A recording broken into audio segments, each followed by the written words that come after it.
On ne parle que de ça et on ne parle que de lui, de Gilbert Melki, qui tient un rôle magistral dans le film Vendeur en salle le 4 mai, ce 4 mai. Et il est avec nous sur le plateau d'On ne parle que de ça. On est ravis de le recevoir.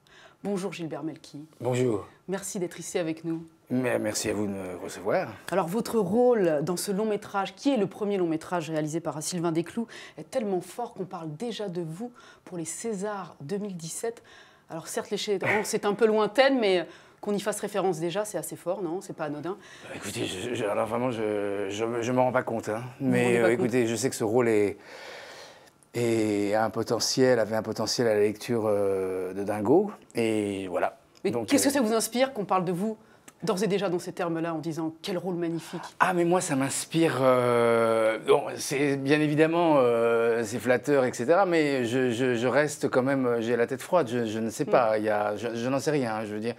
Les Césars sont encore loin et on va pas se... Vendre la peau de l'ours avant de l'avoir tué. Alors on va résumer l'histoire de ce film Vendeur. C'est l'histoire d'un homme, Serge, qui est le roi de la vente, un cador de la vente, qui écume les zones commerciales pour doper les ventes de ses employeurs. Et puis c'est aussi un homme en fin de carrière qui a sacrifié sa vie personnelle et affective à son travail. Je vous propose qu'on en regarde tout de suite la bande-annonce. Avec plaisir. Je suis le meilleur. Je conquerrai ce qui n'a pas été conquis. J'ai entraîné mon esprit et mon corps suivra. Je suis quoi? Le meilleur. On entend bien. Le meilleur. On l'apprend. Vous voulez voir quelque chose? Je veux bien que vous me payiez d'abord. Vous savez ce que disait ma grand-mère? Que c'est à la fin du bal qu'on paye les musiciens. Vous allez qu'à passer la soirée avec la grand-mère? J'ai un petit service à te demander. T'as besoin de combien? Non, j'ai pas besoin de fric, j'ai juste besoin que tu m'aides à trouver un boulot, à moi, de moi. Tu trouves quoi comme boulot? Vendeur. Vous allez comprendre ce que ça veut dire qu'être vendeur. Comprendre que c'est pas quelque chose qu'on apprend en BTS Action de mes couilles. Chérie, monsieur me dit qu'il veut venir boire l'apéritif à la maison et il me propose un plan à 4. Non, j'ai jamais dit ça. Bah, je suis désolé, bon, entuber les gens, je sais pas faire. Hein. Non, mais moi, j'entube personne. Hein. Je vends quelque chose à quelqu'un qui en a besoin, c'est pas pareil. Bah voilà. C'est celle-là que je préfère. Vends-moi cette cuisine. Il a raison, ton père. Tu finiras comme lui, tout seul avec ta bagnole à te taper des putes. Je te rassure tout de suite, j'ai aucune envie de finir comme toi. Terminé, Serge. On ne chasse pas le lion, on le tue. Gilbert Melki, l'univers de la vente, c'est un univers qui est peu exploité au cinéma. On va dire que sur le papier, ça n'a absolument rien de sexy. Ouais. On se demande comment vous avez accepté ce rôle de vendeur de cuisine.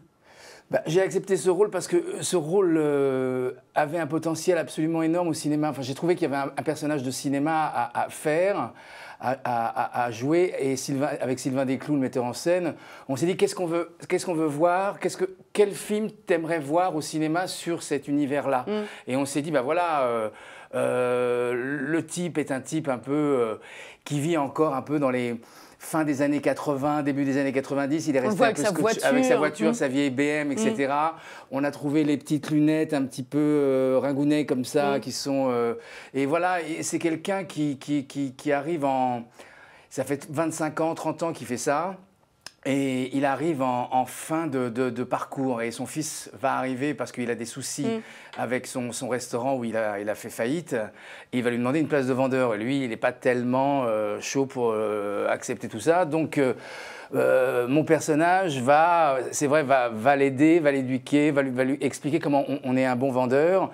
Et voilà, maintenant, sur l'univers des cuisines... c'est surtout un portrait d'homme, hein. C'est surtout... oui, c'est ça. Ça pourrait se passer dans l'univers des ventes de voitures, etc. Mais c'est surtout... mais ce qui avait de bien... C'est peut-être un prétexte, parce qu'on est séduit effectivement par le côté mercenaire de la vente de Serge, votre personnage, mais on est aussi extrêmement impressionné par son côté très humain, très touchant, solitaire. Comment vous avez fait pour lui donner autant d'humanité à ce personnage? Parce qu'il pourrait passer pour un personnage très antipathique à la base. Mais justement, je l'ai trouvé, moi...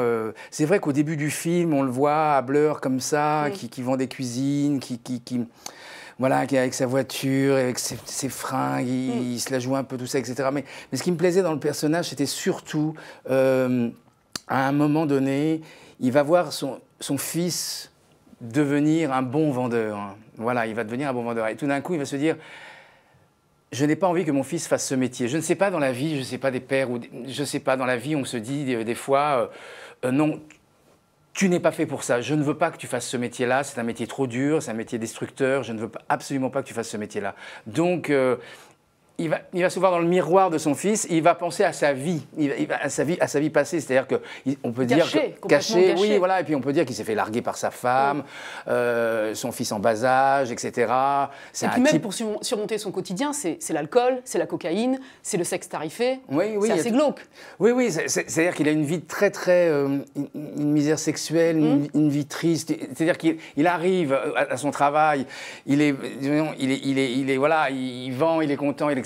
Et puis dès qu'il se retrouve à l'hôtel, il se retrouve avec, c'est vrai, avec des call girls, il prend beaucoup de cocaïne, il boit beaucoup, il fume beaucoup de cigarettes. Sur le tournage, j'en ai fumé énormément. C'était aussi ça, toute la gageure du film, de donner de l'humanité à ce personnage-là? Je pense qu'à partir du moment où son fils... il va vouloir s'occuper de son fils. Il ne s'est pas occupé de son fils pendant des années. Il ne l'a pas abandonné, mais il ne s'est pas occupé de lui. Donc il va l'écarter de ce métier, qui est un métier trop dur. Et donc, il ne veut pas qu'il ait la même vie que lui. Et c'est ça qui me plaisait, c'est tout d'un coup, cet humanisme-là, chez Serge, voilà, c'est ça qui me plaisait, c'est de l'écarter de ce métier et de... Vous avez dit dans un entretien que vous avez aimé ce personnage, que vous avez senti une alchimie avec ce personnage, une ressemblance avec vous. Qu'est-ce qui vous a soudé à ce point, à ce type-là? C'est-à-dire que j'ai un fils qui a 25 ans, qui a 5 ans de moins que Pio, et il a fait l'école hôtelière, et il se ressemble beaucoup. C'est un film, oui, et un personnage que j'attendais depuis longtemps. Enfin, je ne sais pas pourquoi. Il y a une alchimie qui s'est faite avec ce personnage. Quand je lisais le scénario, que j'apprenais le texte venait très vite, très vite. D'ailleurs, j'étais halluciné, je l'apprenais très, très vite. Et je pense qu'il y a aussi, dans la vie d'un acteur, quand un personnage arrive comme ça, je pense qu'on joue surtout avec ce qu'on est, avec comment on a été éduqué, avec qui on est. Je ne pense pas qu'un acteur puisse jouer sans être investi dans un personnage. Moi, j'avais envie d'être investi et j'étais investi dans le personnage à 100%. Vous citiez Pio Marmaille, qui est excellentissime aussi dans le rôle. Ça n'aurait pas été lui, ça aurait été un autre. Vous n'auriez pas été aussi bon, entre guillemets. Il a fallu que votre partenaire vous porte. Écoutez, ça... Vous transcendez le rôle. Oui, mais... Il y a un truc qui s'est passé avec Pio, c'est-à-dire que je ne connaissais pas Pio Marmaille dans la vie, je ne le connaissais pas. Et on a fait connaissance sur le tournage et on a appris à se connaître aussi à travers... Et c'est fort des personnages de père et de fils à jouer, parce que, comme je disais, il y a une chose qui vous parle, qui vous parle vraiment au plus profond de... Moi, je me souviens, j'avais même fait référence enfin, je faisais référence à mon père, à mon propre père, parce que c'est sur 3 générations le film. Hein. Donc il y a moi. On parle beaucoup du lien entre vous et votre fils, mais il y a aussi le lien entre vous et votre père. Voilà. Et donc c'était assez fort. J'ai fait appel à plein de choses comme ça, des souvenirs d'enfance que j'ai passés avec mon père. Mon père était antiquaire. Il avait aussi ce genre de. Il était habillé un peu comme Serge. Et il avait vraiment ça. Hein. Il était habillé comme ça, avec ses manteaux, ses vestes en dessous, ses costumes. Il était comme ça. Même, je vais vous dire un truc, même ses sous-vêtements. Mais c'est vrai, il a des sous-vêtements un peu ringards, Serge. Non, mais c'est vrai, il a des sous-vêtements Éminence. Vous voyez, la marque un peu Éminence, c'est un peu ringounet, quoi. Et donc voilà, c'était... Vous disiez que ce rôle, vous l'aviez attendu longtemps. Il est arrivé aujourd'hui, il est très important. Vous pensez aujourd'hui que ça peut marquer un tournant dans votre carrière, ce rôle-là? Écoutez, je ne sais pas. Ce que je sais, c'est que je prends ce rôle comme une... je ne sais pas comment dire, mais il est arrivé à point nommé, quoi. Je veux dire, c'est... Parce qu'on s'imagine que vous allez recevoir des scénarios aujourd'hui qui seront probablement extrêmement différents de ce que vous avez tourné aujourd'hui, depuis une vingtaine d'années, je veux dire. La vérité, si je mens, c'est loin aujourd'hui. Ah bah oui, c'était il y a 20 ans. Hein, le 1, c'était il y a 20 ans, le premier. Oui, c'est... Mais vous savez, j'ai toujours travaillé mes personnages, même dans La Vérité si je mens, le fameux Patrick Abitbol, j'ai toujours travaillé avec la même façon de faire, même comme Serge, là, comme dans le film de Vendeur, je veux dire, c'est ce qui m'intéressait, voilà, c'est tous ces détails, c'est comment était habillé Abitbol, comment il était coiffé, comment il marchait, comment il parlait, comment il était, etc. Je pense que voilà, j'ai fait... Est-ce que vous allez rechercher aujourd'hui des rôles avec une densité comme celle de Serge dans Vendeur? J'espère que je vais en avoir, oui, j'espère que je vais en avoir...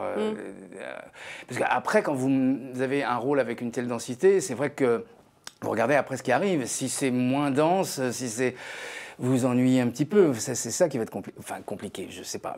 Enfin, en tout cas, je n'en sais rien. Je ne sais pas ce qui va m'arriver là. Vous espérez quoi là pour ce film?